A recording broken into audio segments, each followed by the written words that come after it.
Baru-baru ini beredar video kisah cinta seorang perempuan dengan pria yang berbeda usia 18 tahun. Video milik perempuan bernama Violeta Ekanjani di akun TikTok @violetaekanjan ini viral di media sosial.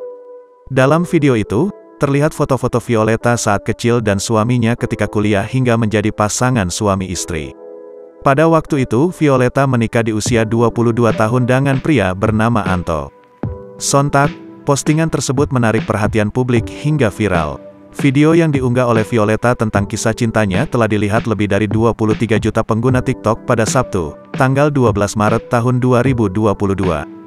Kemudian disukai lebih dari 2 juta pengguna. Beragam komentar pun disematkan oleh warganet.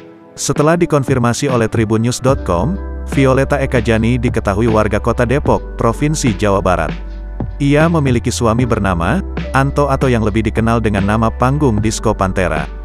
Violeta memutuskan menikah dengan Anto ketika ia berusia 22 tahun. Sementara itu Anto berumur 40 tahun.